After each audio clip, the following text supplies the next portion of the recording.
참으로 복된 날입니다. 오늘은 역대하 28장 16절에서 27절까지의 말씀을 함께 살펴보겠습니다. 하나님은 그동안 산당을 제하지 않고 백성이 부패하도록 둔 왕들에 대해서 칼을 빼셨습니다. 아람과 북이스라엘 연합군으로 남유다를 치셨습니다. 한편 어제 말씀에서도 언급했던 것처럼 열왕기와 역대기의 기록 목적에 따라 내용이 조금 다릅니다.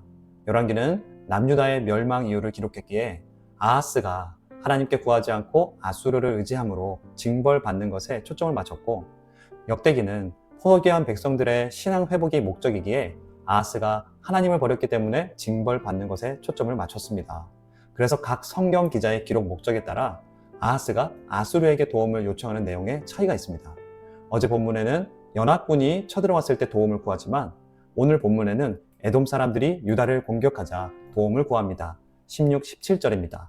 그때 아하스 왕이 아수르 왕에게 사람을 보내어 도와주기를 구하였으니 이는 에돔 사람들이 다시 와서 유다를 치고 그의 백성을 사로잡았음이며, 에돔은 여호람 왕 때 반란을 일으켰다가 아마샤 왕 때 다시 남유다로 복국됩니다. 이때 아마샤가 에돔 신들을 가져왔었죠. 에돔은 남유다가 연합군에 의해 극도로 약해진 틈을 노려 다시 독립하려 한 것입니다. 이어서 블레셋도 쳐들어옵니다. 18절입니다.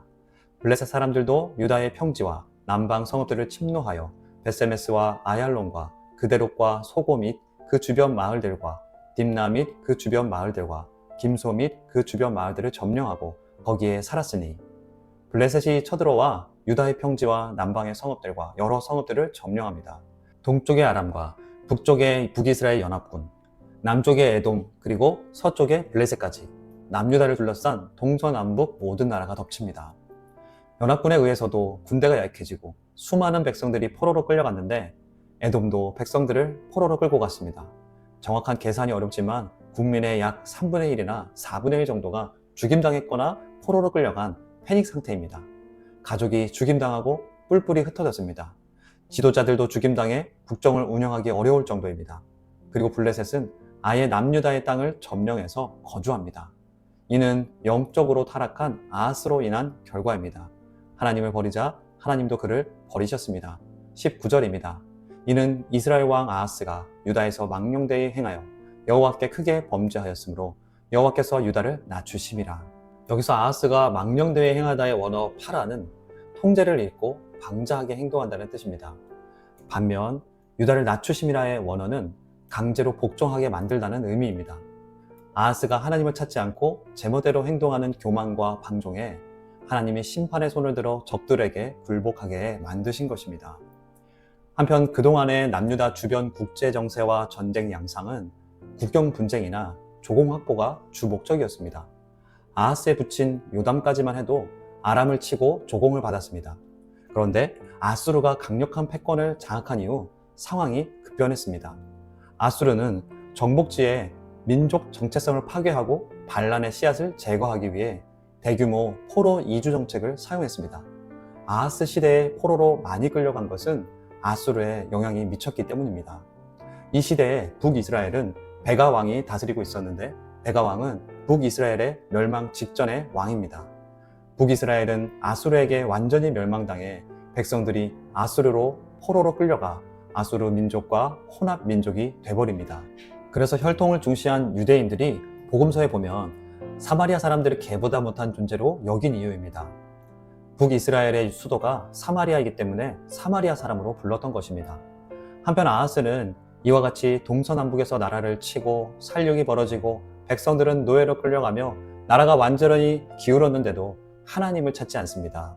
20절엔 아하스가 도움을 요청한 아수르가 오히려 유다를 칩니다. 20절, 21절입니다. 아수르 왕 디글랏빌레셀이 그에게 이르렀으나 돕지 아니하고 도리어 그를 공격하였더라. 아하스가 여호와의 전과 왕궁과 방백들의 집에서 재물을 가져다가 아수르 왕에게 주었으나 그에게 유익이 없었더라. 성경은 말하는 것입니다. 하나님을 찾아야 할 왕이 아수르에게 없는 중에도 다 끌어모아 도움을 요청하지만 오히려 날 도와줄 것이라 여긴 아수르에게 공격받아 이제 정말 아무것도 없는 신세가 되어버렸다는 것입니다. 언제 나라가 완전히 멸망당할지 모를 상황이 된 것이죠.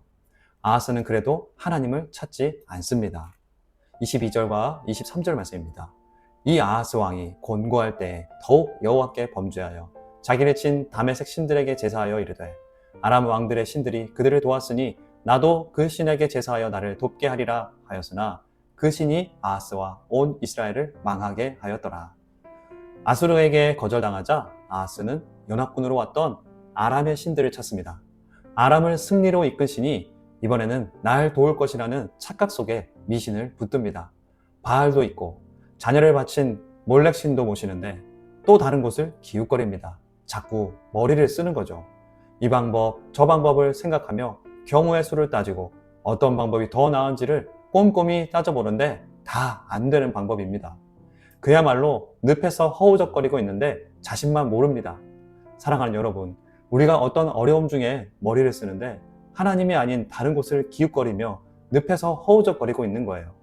지금 하나님을 찾고 맡겨드려야 하는데 그런 날 보고 주변의 믿음의 형제자매들이 하나님 앞에 서길 권면하는데 나만 모를 때가 있습니다.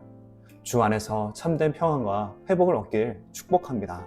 아하스는 이제 우상은 더 모아드리는데 하나님에게서는 더 등을 돌립니다. 24절에서 25절입니다.